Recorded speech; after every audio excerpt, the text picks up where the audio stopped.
आलू हो गला आलू चिंगुड़ी हो गलानी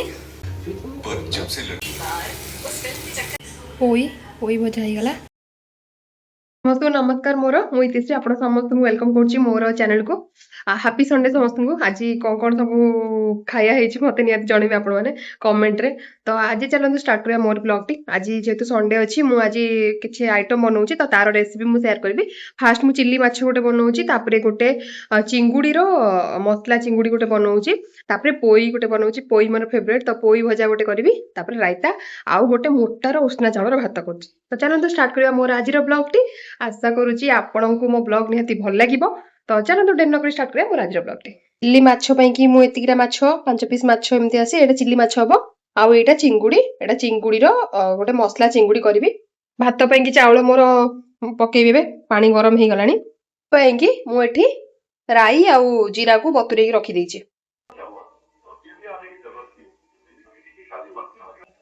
प्रथम चिंगुटा भाजदेली मु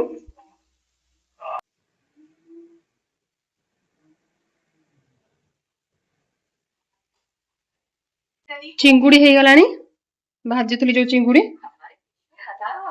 ऊपर से पता करदे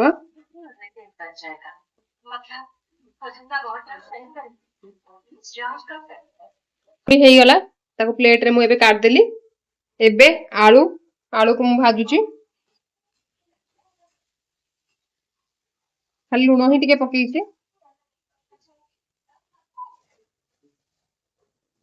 आलू हो गला आलू आउ आमर चिंगुड़ी दीटा रेडी एठी तेल गुड़ी आ आलू भाजी सारा पर कड़े टे तेल नहीं कि चीनी पकईदे चीनी एक्चुअली कलर पका हुए पियाज पकेबे पियाज टे भाजीला आम जो मसला प्रस्तुत कर रखा किसी मसला नहीं केवल रसुण आउ अदा जीरा आउ कस्तूरी मेथी ये ग्राइंडिंग कर रखी पकईदेली तो मसला हो सारापर टे जीरा पाउडर पकईदे आउ टे चिल्ली पाउडर पकईदे आउ टे चिकेन मसला पकईदे आउ टे धनिया पाउडर पकईदे ये मसला आप यूज करेंगे तरकारी पकईवाई मसला हो सारापर आम आलू पकईदे जो आलू भाजिकी रखी मसला टी एक्चुअली हो गला जना पड़ो कि तेल बाहर तो आलू पकईदे तो आलू टी हो गला आम तादे चिंगुड़ी पकईदे एक्चुअली चिंगुड़ी जमती भी कले भल लगे कारण चिंगुड़ी टेस्ट गोटे अलग प्रकार पूरा थाए तो चिंगुड़ी जमी कले भी चिंगुड़ी बहुत ही टेस्ट लगे तापर टिके चिंगुड़ी हो गला आम पानी पकईदे मु गरम पानी करके रखी ग्लास रे तो ताकू मु दौची गरम पानी एक्चुअली देले भल लगे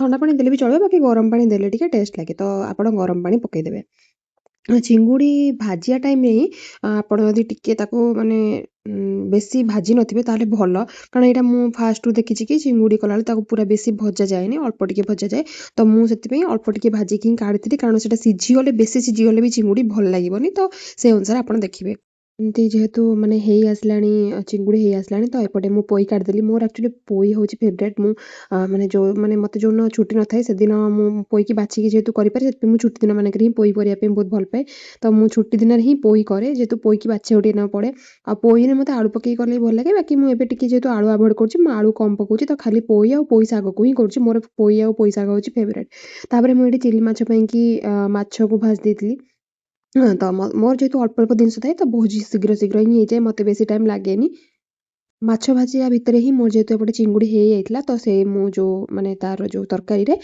टिके माने गरम मसला पकईदेली माछ भी देखते एपटे हो जाऊँगी मु अल्प तेल ही माने जेहेतु नॉनस्टिक रे करुँच अल्प माने तेल रे हो जाऊँगी तो एपटे चिल्ली पे सब काटाकटी करदेली जहाँ मत जहाँ जहाँ दरकार था सब काटी देती मु तो काटी सारापर मत जेहेतु चिल्ली माछ कर तो चिल्ली माछ जी क्वांटिटी जहाँ दरकार मुझे काटिकी रखी आउ चिंगुड़ी एक्चुअली मुझे तरकारी ये करुँच कारण जेहेतु डाली करनी तो से झोल झोल मुझे रखी ना भावुली कषा करी जेहेतु डाली करनी झोल ही रखी चिंगुड़ी तरकारी मोर रेडी होगा तापर धनिया पत्र पकड़ रखीदेली एपटे चिल्ली पे मुझे पियाज भाजिया स्टार्ट करदेली तो बेसी बेसी कर माने बेसी टाइम लगभग बहुत कम टाइम लगे चिनी पे कारण पियाज तो बहुत माने कम ही खाली टिके टिके माने सटे कराब बेसी ताको भजा हेनी तापर मुझे भाजिया भितर ही कच्चा लका पकई देती एक्चुअली मु मल्टीटास्किंग जेहेतु करछि मते एपट सेपट दौड़िया पड़ुछि जेहेतु एकुटिया सब ता भितर में कैप्सिकम आउ धनिया पत्र आउ टमाटो सब पकई देथिली सब पकई ताकू सब फ्राए कर देथिली पूरा भल से तापरे मु टिके चिली सॉस आउ टमाटो सॉस आनिकी ग्रेवी टाइप रो कर देथिली एक्चुअली मु बेसी ग्रेवी करिबिनी तो सेति पे कि मु कॉर्नफ्लोर यूज करनी कॉर्नफ्लोर मु अवॉइड कर देछि पूरा यूज करिया पे कारण बिना कॉर्नफ्लोर भल लागियो माछर जेटु मु कड़ा कड़ी भाजिति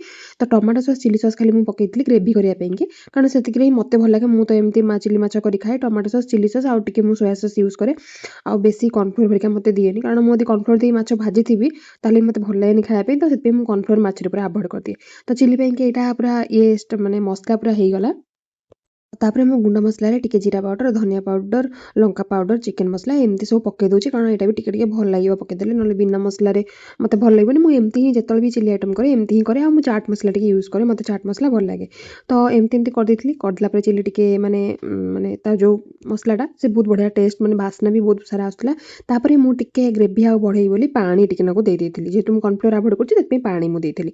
ଆପଣ ଚାହିଁଲେ କର୍ଣ୍ଣଫ୍ଲୋର୍ରେ ପାଣି ମିଶାଇ ଦେଇପାରିବେ। ଯେହେତୁ ମୁଁ ଏଠି କର୍ଣ୍ଣଫ୍ଲୋର୍ ପକଉନି, ମୋତେ ଭଲ ଲାଗୁନି, ତ ମୁଁ ଖାଲି ଇଏ କରିକି ଦେଉଛି।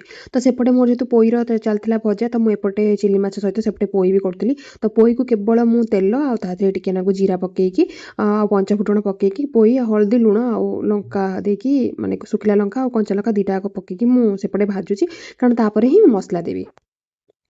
ଏପଟେ ଆପଣ ଦେଖିପାରୁଥିବେ ମୋର ଗ୍ରେଭିର ଯେଉଁ ମସଲା ସେଇଟା ପୁରା ହେଇଗଲାଣି। ତାପରେ ମୁଁ ମାଛ ପକେଇ ଦେଇଥିଲି। ମାଛକୁ ମୁଁ ପୁରା ବଢ଼ିଆ ସେ କଡ଼ମଡ଼ିକି ଭାଜି ଦେଇଛି, ତ ସେଥିପାଇଁ ମାଛ ପକେଇଦେଲି। ମାଛ ପକେଇ ତାକୁ ଟିକେ ମୁଁ ଏପଟ ସେପଟ କରିଦେଲି। ବେଶୀ ଏପଟ ସେପଟ କରିବିନି, ନହେଲେ ମାଛ ପୁରା ଭାଙ୍ଗିଯିବ।